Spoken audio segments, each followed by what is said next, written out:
También la interna está que arde. Ayer lo escuchábamos a Martín Lustó apurando al expresidente Mauricio Macri con alguna definición.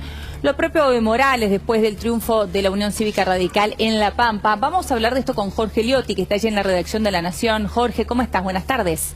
¿Qué tal, Eleonora? Buenas tardes, ¿cómo te va? Bien, muy bien, Jorge. Bueno, ahí planteábamos la idea. Por un lado, esta interna de Juntos por el Cambio, en que vemos a Martín Lustó apurando una definición de Mauricio Macri, al radicalismo en la voz del propio Morales diciendo que Horacio Rodríguez Larreta podría ser su vice por un triunfo en la provincia de La Pampa. ¿Cuál es tu lectura? ¿Qué estás viendo vos de estas últimas horas de la interna de Juntos por el Cambio? Bueno, Leonora, en realidad venimos viendo secuencias de la misma película, que es la irresolución de la interna, y te diría que si querés el dato más novedoso es este que vos deslizás en tu comentario respecto de la presión ya no solo de Lustó, sino de la mayoría de los actores sobre Macri, porque naturalmente que no se van a poder empezar a despejar la interna, los actores, cómo va a ser la competencia, si existe la duda respecto de si Macri puede o no jugar. Esta presión que viene por distintos costados de los radicales, que viene dentro del PRO también, Larreta viene reclamando que Macri se defina, no lo hizo en público, todos lo están pidiendo a Macri de alguna manera que resuelva. Claro que Macri no tiene ningún apuro en ese sentido y de hecho se está por ir en pocos días más, durante 15 días va a estar en Italia por temas académicos, con lo cual probablemente el tema siga quedando irresuelto. Entonces, la variable independiente que afecta a todos es qué hace Macri o no. En las últimas semanas, solo por algunas señales, algunos entienden que el expresidente no ve un escenario como para volver a postularse y allí supuestamente iríamos, entonces si eventualmente se despeja la candidatura de Macri, estaríamos viendo a los dos principales competidores del PRO y hay que ver qué hace el radicalismo, que hasta el año pasado venía, yo te diría, muy entusiasmado por el resultado del 2021 para poder competir con una candidatura realmente, digamos, competitiva, valga la redundancia, exitosa. Estaba Manes, estaba Morales, después apareció que empezaron conversaciones, con lo cual hay que ver si el radicalismo termina poniendo un candidato o termina en un esquema de fórmulas cruzadas, claro, junto con el PRO. Ahora, esto tiene que ver, Eleonora, y déjame aclararlo, con la táctica corta de el armado electoral. A mí me parece que todavía de fondo la oposición tiene muchos déficits en términos de clarificar cuál es su propuesta, que de alguna manera tenga un discurso que obviamente son caminos distintos si es Bullrich o es Larreta, pero que de alguna manera sea más propositivo, que quede en claro en todo caso por qué sería diferente respecto de la experiencia anterior de Macri, porque todo esto está generando dudas en el electorado que, si vos te fijás, a pesar de que el gobierno le va mal y tiene una imagen declinante, esos votos no van automáticamente a Juntos por el Cambio, sino tendrían que tener 20 puntos de diferencia y eso las encuestas hoy no lo están dando. Entonces, me parece que además de la cuestión más táctica pequeña de la interna, hay una cuestión de fondo que tiene que ver con el horizonte de la propuesta económica, social, claro, política del armado. ¿Qué tienen para ofrecer? Exactamente. El famoso es cambio o no es nada, diría Macri. Ahora, que no necesariamente es lo que algunos vislumbran en su alrededor. Ahora, también la centralidad de Macri que vos describís, pidiéndole que se defina, da cuenta de que hay un liderazgo que nunca afloró.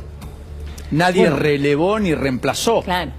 Bueno, de allí que todo el mundo le diga al todavía hoy líder, discutamos porcentuales si quieren, pero sí, definite, porque eso no permite que crezcan otros. ¿Se entiende lo que quiero plantear, no? Pero absolutamente, Paulino, y yo creo que es uno de los legados de la elección del 2019, que tiene, entre otras consecuencias, una larguísima transición de liderazgos en Juntos por el Cambio y también en el Frente de Todos, porque si te fijas, Cristina de alguna manera, que ejerce el liderazgo, no terminó de traspasar ni al presidente ni a otra figura y se quiso correr al costado y terminó manteniendo la centralidad. Y Macri, que perdió la elección, sí, la pierde retirándose con un 40% en el balotaje, con lo cual él se siente con la autoridad del respaldo, por lo menos en el 2019, como para seguir ejerciendo ese liderazgo. Y fíjate que de alguna manera sigue utilizando esa transición que no termina, para de alguna manera seguir manteniendo ese juego que es el que a él más le entusiasma, que lo vayan a ver a Cumelén para ver si bendice a uno. Eso también demuestra liderazgo, digo, y reconocimiento del liderazgo también del otro lado, ¿no? Porque por algo fue Larreta, por algo fue Bullrich, por algo fue Pichetto, por algo, digo, todos fueron a su lugar. Bueno, Leonora, es que todos entienden que no hay candidatura exitosa contra Macri. Entonces, puede ser o con la venia o con la distancia de Macri, pero no en contra de Macri. Entonces, por eso van a Cumelén, fueron varias veces durante el verano, que si hay foto o no hay foto. Fíjate cómo mueve Macri, también allí se ve la centralidad. Fue un poco sutil, pero si vos seguís la línea de lo que vino actuando Macri, Macri ubicó a quien es uno de sus hombres de mayor confianza, Fernando de Andrés, como jefe de campaña de Jorge Macri. Después puso a Lombardi, otro hombre de extrema confianza, con Patricia Bullrich, y Darío Nieto, que fue su secretario, con María Eugenia Vidal.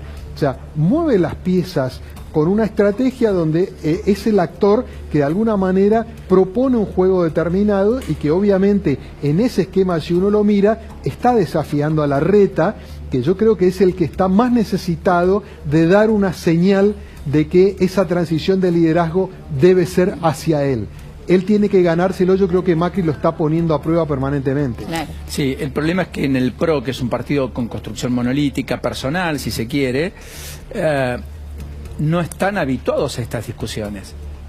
Entonces es una rara avis, es como el peronismo, ¿no? Que tiene un presidente que no preside, entre comillas, más allá de que formalmente es el presidente del PJ, que no puede generar en Olivos o en la Casa Rosada las mesas de acción política que podría eventualmente generarse el jueves en la sede del PJ. ¿No es cierto? Es que yo creo, Paulino, te agrego más, no solo no están acostumbrados, sino que es la primera vez en la historia del PRO que se está discutiendo el liderazgo, porque es un partido que lo fundó Macri, lo creó él, lo armó a su imagen y semejanza, con lo cual esta es una discusión nueva que justamente lo que todos estamos mirando es cómo resuelve esa transición el PRO. ¿Lo hace como el peronismo, que se matan y terminan encolumnándose detrás del que más mide, o lo van a hacer de una forma más elegante y de alguna manera cuidando ciertas formas, ¿no? Entonces todos estamos observando a ver cómo es el PRO frente a esta situación absolutamente inédita, que es si va a haber o no transición de liderazgo, y fundamentalmente si Macri es un líder al viejo estilo o si tiene la capacidad, en el caso de correr, si no competir, de poder arbitrar y generar una dinámica virtuosa para que ese proceso decante en un nuevo liderazgo. Sí, gran pregunta, es cierto. Jorge, como siempre, enorme placer, un verdadero gusto. Por favor, Paulino, Leonora, un gusto grande. Buenas tardes. Un beso, Jorge.